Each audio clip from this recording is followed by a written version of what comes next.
ball player and the two-time All-Pro DN might need to fire up the studio again after Friday, because according to his own iOS press release, Parsons has requested a trade out of Dallas. The Cowboy pass rusher made it clear that contract talks have stalled, making this the latest in the public saga between he, his agent, and team brass trying to come to terms on an extension for Parsons. You know it's real when it's a Notes app screenshot. Unfortunately, he said, I no longer want to be here. I no longer want to be held to closed-door negotiations without my agent present. I no longer want shots taken at me for getting injured while laying it on the line for the organization, our fans, and my teammates. I no longer want narratives created and spread to the media about me. Up to today, the team has not had a single conversation with my agent about a contract. Not one demand has been made by my agent about money, years, or anything else. I stayed quiet, but again, after repeated shots at myself and all the narratives, I've made a tough decision. I no longer want to play for the Dallas Cowboys. My trade request has been submitted to Stephen Jones personally. A lot of folks have a lot of thoughts on this. Usually, Jerry Jones likes this sort of attention. But when we go back to previous contract stalemates with Dak Prescott and CeeDee Lamb in recent years, none of those players ever issued a trade request the way that Micah Parsons did today. Now it's up to the Dallas Cowboys to figure out how they want to proceed. I need somebody to go to the Cowboys facility and remove every copy of 48 Laws of Power that are in every front office because this is not the way you conduct business. Micah Parsons has to sort of prime the pump to get this done. This doesn't happen in 31 other buildings. Every other team takes their star players and they want to sign them as quickly as possible. It is better for your salary cap and it is cheaper because you don't have another year for other players to get bigger contracts, which is exactly what has happened here with the edge rusher situation with Myles Garrett, TJ Watt, and other players signing contracts. Players in this day and age, in an era of player empowerment, you're seeing it so much more in professional sports, particularly in the NFL. You can't do business this way anymore. It's a bad method and it creates bad blood within the locker room. And they have to have him on the field. This is embarrassing. Every summer we go through something like this. Jerry Jones, I know this sounds crazy, but you got to change a little bit, buddy. What's the definition of a damn fool? Doing something over and over again and thinking something is going to change. So here we are again, like last year with CeeDee Lamb, like the year previously with Dak Prescott. Here we are again with the marquee star on the defensive side of the football, and it's going to lead to us having a conversation sometime in November and December about why the hell the Dallas Cowboys not a contender to get into the playoffs. Enough in the league. For much more on the precarious Micah Parsons situation, we bring in Kevin Clark, who's host of This Is Football. I mean, how do you see this playing out? What are we doing? Very few things are more worthless, Elle, than a superstar in the NFL demanding a trade. Yeah. Never happens. Yeah. Okay, they say it, and then either, I was the idiot who thought that Myles Garrett was doing his stand for more than money. Oh, it was personal. Oh, it was because he wanted to go to a winner. Yeah. Guess what? Money solves everything. Money will eventually solve this, but I see a lot of flashing red warning signs here, okay? I'm in the car right now driving down I-84 and I'm seeing a check engine light on the Dallas Cowboys because this situation feels different. And everybody says, oh, well, this is how they handle business in Dallas. That makes it worse. Correct. That's not good, okay? And so you run to sign an extension with someone like Micah Parsons. A quarter of the Dallas Cowboys pressures last year were from Micah Parsons. That was top 5 in the league, despite the fact that Micah Parsons missed 4 games last year. That's right. A historic share. I just think this is ridiculous. They got to sign him soon. Yeah, I mean, listen, the Zillennials at home would say, go back to last year to Dak Prescott and CeeDee Lamb, and Yep. this is how they do business. Us old heads can go back to '93 with Emmitt Smith, and it took Charles Haley putting his helmet through a locker and saying, we can't do this without Emmitt, and them starting out 0-2 for them to finally sign Emmitt, and what'd they do that year? Well, not only that, not only did they won the Super Bowl, but listen, the Zoomer version of the sticking your helmet to the locker is changing your profile Twitter picture to a photo of Micah Parsons, which 4 Cowboys did today. And there it is. We'll see how it plays out, but Kevin's standing by with more.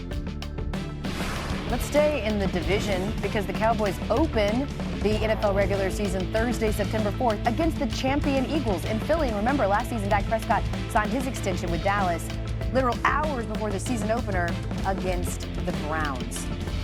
For more on the Super Bowl champs, we bring in Dan Graziano.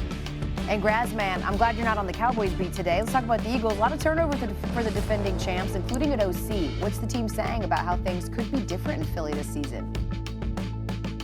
Well, Elle, I wouldn't expect it to be too much different. They elevated Kevin Patullo to the offensive coordinator spot to succeed Kellen Moore, but Patullo was on the staff last year. This is his 5th year with the Eagles, his 5th year with Jalen Hurts. So he knows well that the Eagles last year found a formula where they could succeed by running the ball with Saquon Barkley behind their awesome offensive line.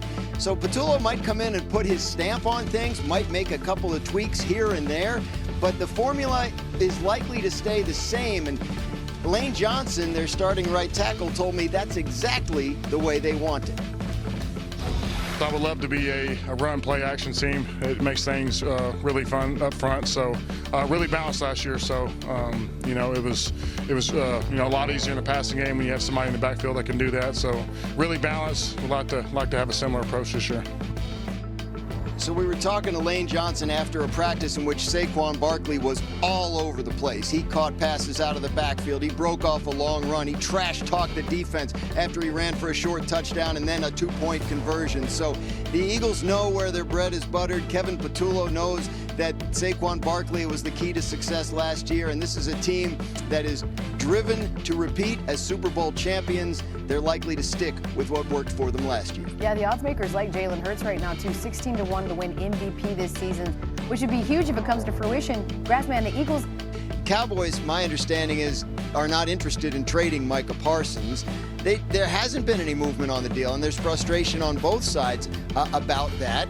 It's possible today's events could trigger some fresh talks that eventually lead to a deal. It's also possible the acrimony has reached a point where Micah Parsons has to either play on this deal he's playing on right now or sit out, and under the threat of a franchise tag next year. So it's an inflection point, Christine. There's no doubt about it. This is why players and agents make these trade requests, is to try and get the process moving one way or another. We're waiting to hear from the Cowboys on how they're going to proceed. I would be very surprised if the Cowboys' minds have been changed and if they're interested in trading away one of the best players in the league. So they're not interested in trading him, but they're also seemingly not interested in giving him a new contract. So, Bill, what do you make of this situation? Yeah, I just look at what Dan said, that Micah Parsons has to sort of prime the pump to get this done. This doesn't happen in 31 other buildings. Every other team takes their star players and they want to sign them as quickly as possible. It is better for your salary cap, and it is cheaper because you don't have another year for other players to get bigger contracts, which is exactly what has happened here with the edge rusher situation with Myles Garrett, TJ Watt, and other players signing contracts when Micah Parsons said, not only would I have taken less money, I would have gotten this deal done last year. That's where the Cowboys are at, where it's almost like you have to beg Jerry Jones to get a contract done, when, again, in 31 other buildings, they would be bending over backwards to do whatever they can to get Micah Parsons signed as quickly as possible. The Cowboys are operating differently than every other team in football, and it'd be one thing if they were having tons of success doing so, but they're not. They have been a mess for 3 decades now because of how Jerry Jones has handled contract situations just like this one. Dan, anything to add there? Yeah, it's just like the idea that they don't want to sign him, I think they would push back on that. Like, there was a conversation between Jerry Jones and Micah Parsons in March that the owner thought was a contract negotiation. Even Micah admits that. So there is an effort being made to sign him. It's just, they tend to drag these things out. And Bill and Christine, I think you both know at this point, Jerry Jones doesn't mind that we're on here talking about him. Yeah, you saw that timeline of his trade request.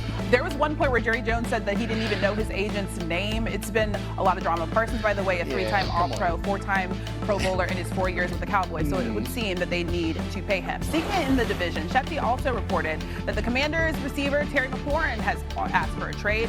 The Pro Bowler held out for the first 4 days of camp looking for a new contract. He has been holding in. Graz, what is the latest with Washington's lead receiver?